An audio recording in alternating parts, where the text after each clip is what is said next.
ہم اچانک اعلان کرتے ہیں افغانستان ہمارا بہت بڑا دشمن ہے اور ان کو پاکستان سے سب افغانیوں کو نکال دو. اب یہ ہوا کیوں ہے؟ وجہ کیا ہے؟ کیا اس کی یعنی کہ یہ جسٹیفیکیشن کیا ہے ہماری اسٹیبلشمنٹ کی یا ہمارے اداروں کی؟ وہ کہتے ہیں جی کہ نمبر ایک ٹی ٹی پی جو ہے اس کو کنٹرول نہیں کیا جا رہا افغان طالبان کی طرف سے. لیکن ایک اور بات بھی ہے جو کھل کے بتائی نہیں جا رہی عام پاکستانیوں کو، وہ یہ ہے کہ جو انڈین انٹیلیجنس ایجنسی ہے را، جو کہ 1947-48 سے ہی انڈین گورنمنٹ پاکستان کے اندرونی معاملات میں مداخلت کر رہی ہے، اور را جو ہے وہ تو کافی پچھلے کئی سالوں سے مداخلت ہے. وہ اشرف غنی کے دور میں انہوں نے این ڈی ایس جو ایک افغان انٹیلیجنس تھی اس کے ساتھ مل کے انہوں نے پاکستان میں کچھ خفیہ سیل بنائے ہوئے ہیں، اور یہ لوگ جو ہیں یہ پاکستان میں ٹارگٹ کلنگ کرتے ہیں. کنٹرول ان کا انڈیا کی انٹیلیجنس ایجنسی کے پاس ہے. پاکستان میں جو ان کے فٹ سولجر ہیں وہ افغانی ہیں جو کہ ٹرینڈ ہیں این ڈی ایس کے اور افغانستان کی فوج کے سابقہ ملازم ہیں. یہ کراچی میں بھی ٹارگٹ کلنگ کرتے ہیں، یہ لاہور میں بھی ٹارگٹ کلنگ کرتے ہیں، ایون آزاد کشمیر میں جا کے ٹارگٹ کلنگ کرتے ہیں. اور ان میں سے کچھ پکڑے گئے ہیں. کہاں سے پکڑے گئے ہیں؟ اسلام آباد سے پکڑے گئے ہیں، اسلام آباد سے پکڑے گئے ہیں. اور اب پاکستان کی جو ریاست ہے اس کے پاس ثبوت موجود ہیں کہ یہ انڈیا کے ساتھ مل کے کون سا افغانی پاکستان کے کس شہر میں کس کس کی ٹارگٹ کلنگ میں ملوث ہے. لیکن کیونکہ اس میں ہماری بھی کمزوری جو ہے وہ سامنے آتی ہے تو ہم بتا نہیں رہے. لیکن بطور ایک پاکستانی شہری کے ہمارا یہ رائٹ ہے پوچھنا کہ آپ یہ بتائیں کہ یہ کچھ مہاجرین تو اس وقت آئے نا جب افغانستان میں روسی فوج تھی، کچھ مہاجرین اس وقت آئے جب 1992 میں افغانستان میں خانہ جنگی شروع ہوئی. یہ جو اگست 2021 کے بعد جو مہاجرین پاکستان آئے ہیں جن کی تعداد 2-2.5 لاکھ ہے، یہ تو اس وقت آئے نا جب آپ نے ایک آہنی باڑ لگا دی تھی اور آپ نے کہا تھا کہ اب جناب ہم نے اربوں روپے خرچ کر کے ایک باڑ لگا دی ہے اور اب کوئی افغانی پاکستان نہیں آتا. یہ کیسے آئے ہیں؟ یہ ویزا لے کے آئے ہیں؟ کیا 2-2.5 لاکھ لوگ ویزا لے کے آئے ہیں؟ نہیں، ویزا لے کے نہیں آئے. یہ انلیگل طریقے سے آئے ہیں. اور یہ جو پاکستان کی سیکورٹی فورسز ہیں جو بارڈر پہ ڈپلائڈ ہیں، یقیناً وہ پاکستان کی خاطر جانیں بھی قربان کرتے ہیں، لیکن اس میں جو کرپٹ عناصر ہیں یہ ان کی ملی بھگت سے آئے ہیں پاکستان.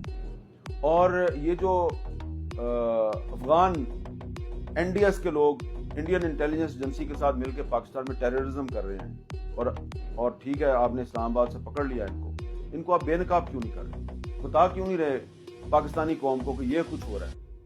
اس لیے کہ اس میں کمزوری سامنے آتی ہے. وہ بھائی کمزوری کو چھپائیں نا، کمزوری کو سامنے لائیں تاکہ لوگوں کو پتہ چلے. اور یہ طریقہ کار یہ نہیں ہے کہ آپ زبردستی 1 مہینے میں سارے افغان مہاجرین کو پاکستان سے نکال دیں.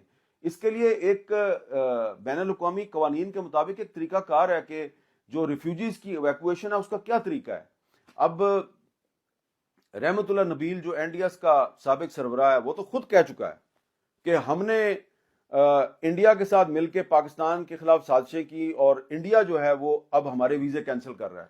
دیکھیں ذرا کیسی عجیب بات ہے.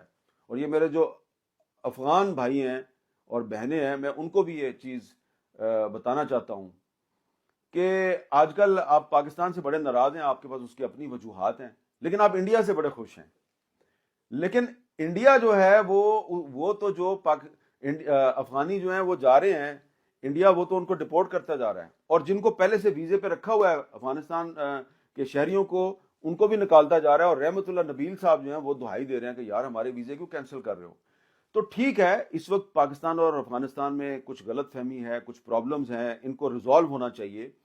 لیکن جو میرے افغان بھائی ہیں ان کو چاہیے کہ ذرا صورتحال جو ہے اس کو سمجھنے کی کوشش کریں کہ افغانستان جو ہے نا یہ اس کا ایک حکمران تھا سردار داؤد. تو سردار داؤد جو ہے اس کے پاس ایک دفعہ ایک صاحب ہے، ان کا نام ہے جمعہ خان صوفی، وہ گئے. اب جمعہ خان صوفی کون ہے؟ یہ ایک پاکستانی پولیٹیکل ورکر تھے، ان کا نیب سے تعلق تھا، اور یہ نیب کے ساتھ کے ان ورکرز میں شامل تھے جو افغانستان میں بیٹھ کے پاکستان کے خلاف سازشیں کر رہے تھے. اور پاکستان میں تخریب کاری کرواتے تھے، جمعہ خان صوفی صاحب. تو جمعہ خان صوفی صاحب جو ہیں اب پاکستان واپس آ گئے. واپس آ کے انہوں نے کتاب لکھ دی. کتاب کا نام ہے فریب نا تمام. اور اس میں انہوں نے لکھا ہے کہ کس طرح سے ہم افغانستان میں بیٹھ کے پاکستان کے خلاف سازشیں کرتے تھے. تو میں یہ افغان بھائیوں کو بتانا چاہتا ہوں کہ ٹھیک ہے، آپ یہ کہتے ہیں جی کہ پاکستان نے افغانستان میں بڑی مداخلت کی ہے، پاکستان کی پالیسی ٹھیک نہیں تھی. آپ صحیح کہتے ہیں، پاکستان کی پالیسی ٹھیک نہیں تھی.